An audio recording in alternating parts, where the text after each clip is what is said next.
Welcome to the USU Career Studio podcast that helps you navigate your career path. If you enjoyed this episode, make sure to tell your friends and family all about it. Subscribe to our podcast on Apple, Spotify, YouTube, or anywhere else you listen to get access to our newest content. Thanks for joining us for our Friday face-to-face episode. I'm Marissa Armistead, your host, and I'm so excited to have Christy Ashby joining us today. Welcome, Christy. Thank you. I'm glad to be here. Christy is a Salt Lake Community College graduate who now works as an occupational therapy assistant for the Alpine School District. Her previous experience includes working for St. Mark's Hospital, Whittier Elementary School, Work Activities Center, and Salt Lake Community College. She also holds an associate's degree in accounting from the LDS Business College, as it was named then. So, Christy, to begin our conversation, first of all, you are a runner. You've actually competed in a Spartan race. So tell us about what was the motivation to do that? And then I'd love to hear a little bit about that actual experience. So actually, I ran 21 Spartan races. Oh my goodness, I had no idea.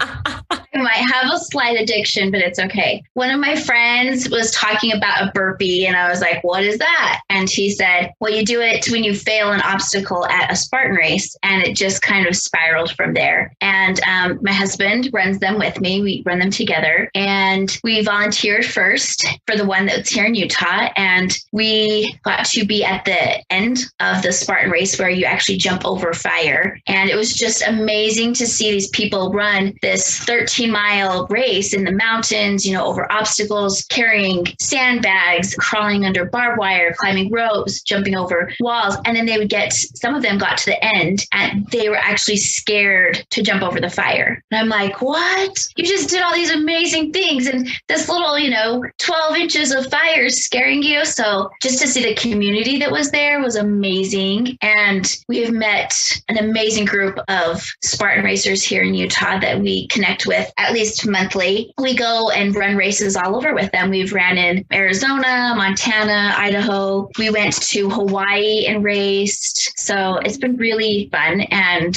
you get to play in the mud and hang out with your friends. What more could you ask for, right? Oh my gosh, that's amazing. Yeah, I had no idea. I was like, okay, she's maybe done one or two. That would be awesome. And no, 21. Thank you. Yeah. Amazing. Yeah. Well, so this month we're chatting about failures. And I feel the need to preface this with, we don't see you as a failure. That's not why we reached out. We think that you are a well-accomplished person. And we know that in order to get success, we often have to overcome challenges. So Christy, first of all, that is why we are excited to chat with you. But I'm curious, as you think back to maybe the most recent Spartan race that you did, were there any moments where you wanted to quit, or where that sense of failure kind of started to creep in? And what did you do to get rid of that? For sure. Actually, it's been a while since we've had a Spartan race. They were all canceled last year due to some awesomeness in the world. But at the time, I had a daughter that ran with us, and she was 15, and she was climbing up the rope, and she slid down the rope and ripped the skin off of 5 fingers. And it was the most heart-wrenching thing to see your child fall. And I thought for sure she would be like, hey, I'm done. But we only had 4 obstacles left. And instead she's like, no, I'm going to finish this. I started this. I'm going to finish it. I'm not done. And she, we were able to help her through it, but she finished it. And to this day, she will tell you that was the hardest thing she's ever been through, but it was the best thing she's ever been through because it was so hard. It was so hard. She's like, I could never have grown in the ways that I did without doing that or having that experience. So anytime I race, I always think of her. We had another experience where we were headed down to the Las Vegas race, which is actually Saturday. So we're going again. Yay. This one was 5 years ago, and we were halfway to Vegas, and we got a phone call saying that my then 16-year-old had just been in a car accident.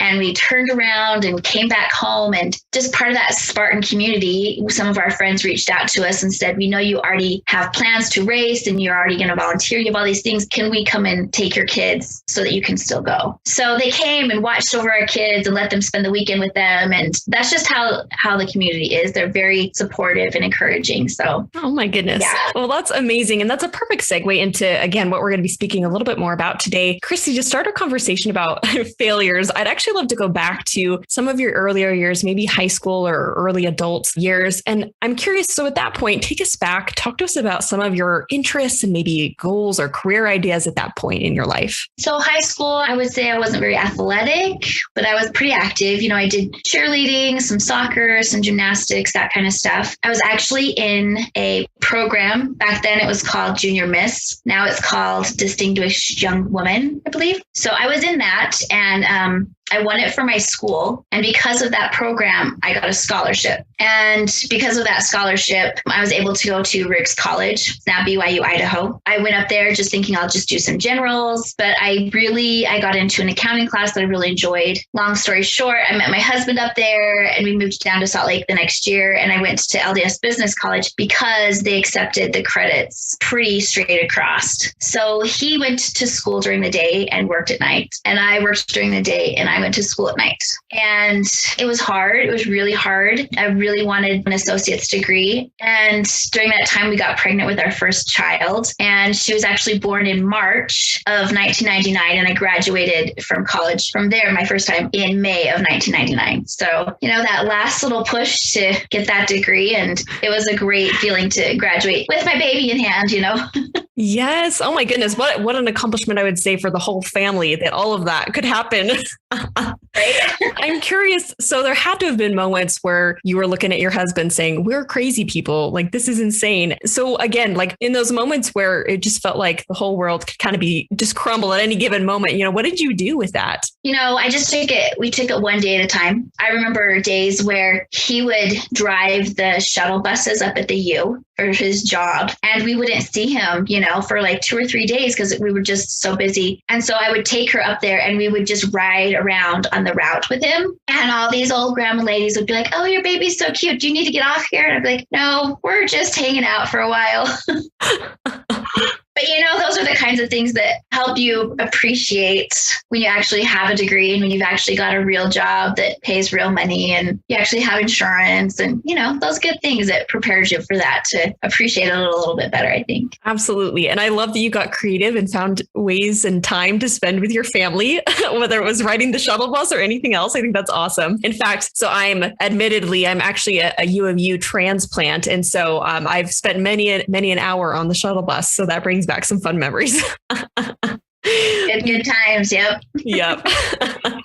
Okay, so keep us kind of going through your timeline here. So you go to LDS-BC, you earn this accounting degree, and then eventually you decide to go back to school. So fill in the gap of like in between those two things. So during that time, my husband, you know, graduated from college. He went to BYU, got his master's degree. We had 4 kids. And I was a stay-at-home mom, which is exactly what I wanted to do. And I basically used my degree to do our taxes once a year. That's about it. But it was there. It was there. During that time, our third child, he's our only son, he was diagnosed with Crohn's disease. And we spent a lot of time at the hospital. He went up and did infusions every 8 weeks. We went to support groups just to understand what he was going through. During that time, I found out about occupational therapy, found out that Salt Lake Community College is one of the only colleges around that offer that degree. And by then, my youngest was in 3rd grade and I thought, okay, it's time to go back to work, but accounting just didn't feel right to me. It didn't connect. So I started looking into going back to college. And the funny part is it had been so long, it had been 17 years, that when I went back, they're like, pretty much you have to redo everything. And the only credit that truly transferred over was racquetball, good old PE credit. So I had to retake math. I had to retake English. I had to, you know, take anatomy and biology. And it was tough because when you're older, your brain does not quite learn things as quickly as you do when you're 19, you know? So I went back to college and my kids would go to school and I would go to school too. So it was a good transition for our family. Very cool. Well, and I love, I don't know, maybe love isn't the right word, but I think it's really inspirational that you're able to find out about this occupation because of, you know, something you were dealing with in your own family. And even though that was, I'm sure, you know, an incredibly hard experience and probably still is, that was actually what helped open a door. So I think that's a really cool silver lining that you were able to find in that. I'm curious, and you can share as much or as little of this as you want, but I'm curious, as a returning student, maybe you're a little bit older than, you know, the typical student in the classroom. Like, talk to me about that experience. What was it like going back? So in my head, I just kept thinking, I have enough money for one semester. And after that semester, we'll figure it out. And I ended up applying for some scholarships. And that is a huge blessing. Out of the 4 years, because you have to do 2 years of prereqs and then 2 years in the program. Out of the 4 years, I only paid for one semester because people were so willing to have scholarships for non-traditional students. Are you over 35? Yes. Just all these little things that made it so I could go back to school. I did have some really rough times. I had to retake anatomy. I think you have to have a B to even apply to the program. And the first time I took it, I got a D+. I've never had even a D in my life. And so that was very humbling. And I was ready to just be like, hey, I'm done. I'm just going to go get an accounting job. But my family was really supportive and doing field works and job shadows with occupational therapy. The more I knew, that's where I needed to go. So those scholarships helped, just really good academic advisors and the professors. They're all really dedicated to helping the non-traditional student, which was me. So it was good to have them there as my support. Absolutely. And I think what I really appreciate is the success story that you're sharing. I think sometimes it's so common. And as a career coach, I often talk with students. Our population in Salt Lake is a little bit more non-traditional, if you will. And so it's interesting because I often have this conversation with people of, is it too late? Or they just feel like they're behind. And I love that you didn't let that get in the way of you stopping and moving forward. So I think that's really awesome. I'm curious, though, to kind of now transition to after school. I'd love to hear a little bit more about what it's like to be a certified occupational therapy assistant and why you love it so much. So a lot of people don't even know what occupational therapy is, and we just call it OT. And when I tell somebody that I am a COTA, we call it a COTA, Certified Occupational Therapy Assistant, they'll say, oh, do you help people find jobs? And I'm like, no, occupation actually means anything that takes up your time. And there are a lot of avenues that you can go. You can work in hospitals, you can work in skilled nursing facilities and schools. You can do in-home health, that kind of thing. But I really enjoyed working with pediatrics. Those little kids are my favorite. So occupational therapy in a school setting looks a little bit different than it does in a hospital setting. The definition is we help students learn how to do their best in school. So we can help with behaviors. We can help with them learning how to write better or use scissors better, to have better studying habits. We support them in anything that occupies their time. And a lot of these students, you have to qualify to get OT. And a lot of these students have mental or physical disabilities, such as Down syndrome, autism, even just ADHD, that sort of thing. We can either go into their classroom and help them, or we can pull them out of their classroom and work one-on-one with them. But it's those little kids, if we can help them when they're 3 and 4 in preschool and in kindergarten, we can help them learn those skills and tools to do well in school. By the time they're in 5th and 6th grade, they're doing well on their own and they don't need OT as much. These little kids just crack me up. I have an Instagram account, and probably twice a week, I post a thing that's called Today's Occupational Therapy Moments. And they're just the silly little things that these little kids will say to me. Like yesterday, I had a student ask me, and I mean, he's just straight dead looking me in the eye. And he's like, do you know the ice cream man? And I said, yeah, I know the ice cream man. And he said, well, I don't.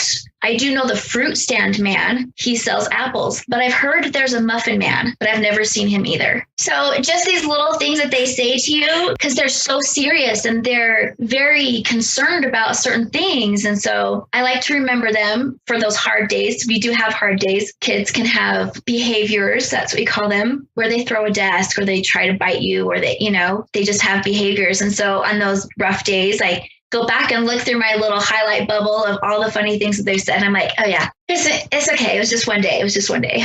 I love that. Yeah, I love having some backup memories of good times to remind you when things are a little bit rough. I think that's a good life advice for anybody. Right. I'd love to hear, as we're talking about failures, I'd love to hear one lesson that your students have taught you about overcoming personal challenges. It's definitely never give up. Never give up. So I worked with this one student over and over again. He was learning self-care tasks. So that's like learning how to button up your jacket, how to zip up your zipper and tie your shoes, little things like that the average person would take for granted. Like, oh, it's not that hard to zip up a zipper. But if your fingers aren't functioning the correct way and you can't quite get that pincer grasp, it's so hard. And there are days when you've been working with a student over and over again on this simple little thing to put the clasp in and to pull up the zipper. And the day he finally gets it, you kind of want to cry with them because you're so happy and so excited for them. I would say it's almost a weekly experience that you get to see a child progress and do something he's never been able to do. And they express it in a very pure way. They don't hold back. So I would say it's just to never give up.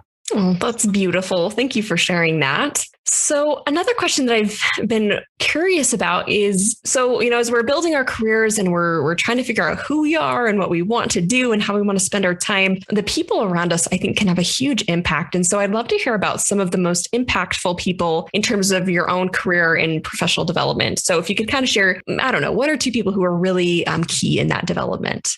I would say even before that. So my father passed away from cancer and my mother went back to school when she was older. And I saw her go back to school and I was like, oh, well, my mom did that. She was in her 40s. She went back to school. I can go back to school. So I think I've always had that little reminder in the back of my head that it's never too late to go back to school. And when I did go back, one of my professors, she was a single mom and had gone back to school, and that now she was a professor and she's my age. And she always just had such a positive attitude about it that, yeah, I might not learn things as quickly as some of these younger students, but I have life experience and my studying habits were different. And I knew how I learned better. I would even say, so I work with the Alpine School District and they have some of the most amazing OTs there. And they've been just really good mentors for me. I feel like even after I graduated, it's like the first 2 years that you're actually out in the working field, you're still learning. And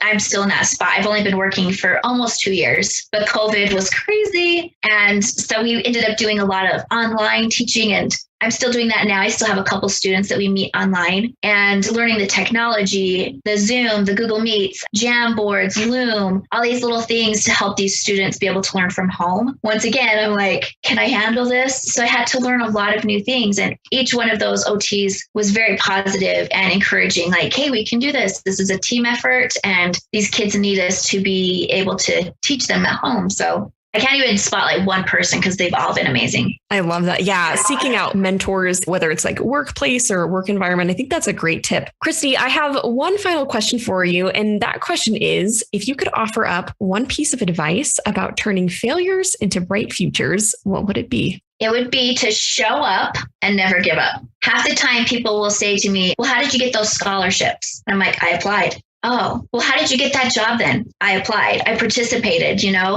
And so many times people think that everybody else's life is better. And it's truly just because those people are showing up. They're participating. They're putting in a good effort. And yeah, we fail all the time, but failing is not a bad thing, It's not trying. I think that's the bad thing. So love that reframe that failure is not the bad thing. It's not showing up. I think that's spot on. Well, Christy, I so appreciate the time that you've taken to chat with us a little bit about your career path and some of the challenges and also some of the ways that you've overcome those things. So a huge, huge thank you once again for being here with us today. You're welcome. Thank you for having me. To learn more about Salt Lake Community College's OT program, visit the link in our bio below. Thanks for joining us here at the Career Studio today. Please remember to join us next week as we begin to discuss our new monthly theme of personal professional reflection.